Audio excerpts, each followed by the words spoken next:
Omulundi ogusookedde ddala olukiiko olukulira empaka z'amasaza nga n'olukulirwa ssentebe Sulaiman Ssejjengo lwakoze okusunsulamu abamu ku bazannyi abasinga bannaabwe okwolesa omutindo omulungi mu mpaka z'amasaza ezaakakomekkerezebwa ku kisaawe ekitende nga zino zaawanguddwa buddu oluvannyuma lw'okuwutula bwekula golo 2 ku bwereere.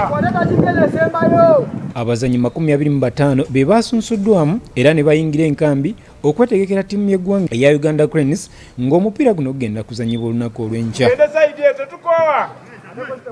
Abatendesi babiri abaweereddwa omulimu gw'okutendeka ttiimu eno okuli Frank Mulindwa ng'ono ye mutendesi waabwe Weekula wamu ne Richard Malinga ng'ono atendeka essaza lya Mawokota bagamba nti ttiimu bagitegese bulungi newankubadde nga bagifunye akaseera katono.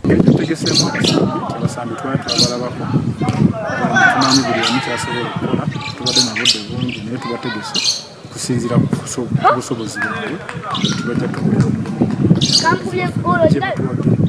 mu ngeri y'emu Sulaiman Kiwanuka nga munnabyamizannyo okuva mu ssaza lya Kyaggwe era nga mwana nzaalo ye Nakifuma ngono yakwasiddwa obwa ttiimu manager agamba nti musanyufu nnyo olwa Buganda okumuwa omulimo guno era n'asuubiza okugukola obulungi.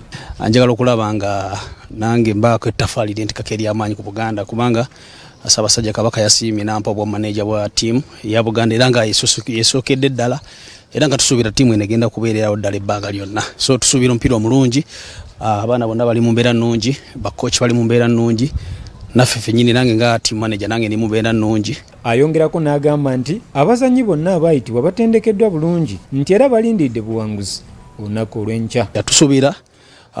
Tusuubira display nnungi, tusuubira okulaga abantu omupiira omulungi nga umanyi nti ttiimu za Uganda ligi za Uganda zonna almost backbone yazo Masaza. So twalonzeemu abasambi basinga okuba abalungi ku bannaabwe okulaba nga tuyimirizaawo ttiimu ya Buganda. Omupiira guno gwakuzannyibwa olunaku olw'enkya ku kisaawe ekya Kabaka Kyabaggu nga gano g'emaka agawa Kisojja nti Chris Kasaga BBS Telefine agesigika.